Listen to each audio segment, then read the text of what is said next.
Hello. ఈ రీల్లో will talk about fitness trackers.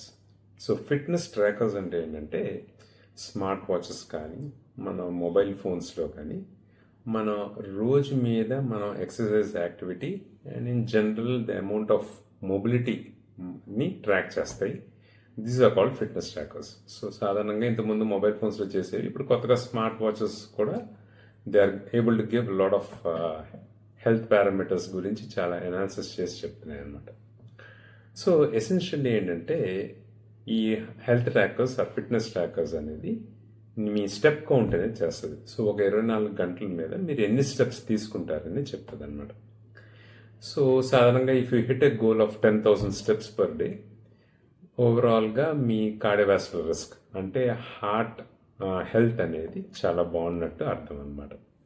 So ఇది కన్సిస్టెంట్గా మనం 10,000 స్టెప్స్ గోల్ రీచ్ అవ్వగలిగితే లాంగ్ టర్మ్లో హార్ట్ హెల్త్ అనేది బాగుంటుంది. Second thing, it also monitors is the heart rate. So heart రేట్లో రెస్టింగ్ హార్ట్ రేట్ అనేది చెప్తుంది. సో రెస్టింగ్ హార్ట్ రేట్ అంటే ఏంటంటే మనం పడుకుంటున్నప్పుడు మన లోయెస్ట్ హార్ట్ రేట్ అనేది ఎంత తక్కువగా ఉంటే అంత మంచిది. మనకేమైనా స్ట్రెస్ ఫ్యాక్టర్స్ ఉన్నాయి, మనకేమైనా ఫీవర్ ఉంది, ఊబకాయం, డయాబెటిస్, స్నోరింగ్ ఉన్నవాళ్ళు, స్ట్రెస్ లెవెల్స్ హైగా ఉండి స్లీప్ తక్కువ ఉన్న వాళ్ళకి హార్ట్ రేట్ అనేది ఎక్కువగా ఉంటుంది. ద రెస్టింగ్ హార్ట్ రేట్ అనేది ఎక్కువగా ఉంటుంది. ఇలాంటి వాళ్ళకి కన్సిస్టెంట్గా ఎలా ఉంటే కనుక హార్ట్కి రిస్క్ ఎక్కువ. సో రెస్టింగ్ హార్ట్ రేట్ ఎంత తక్కువ ఉంటే అంత మంచిది.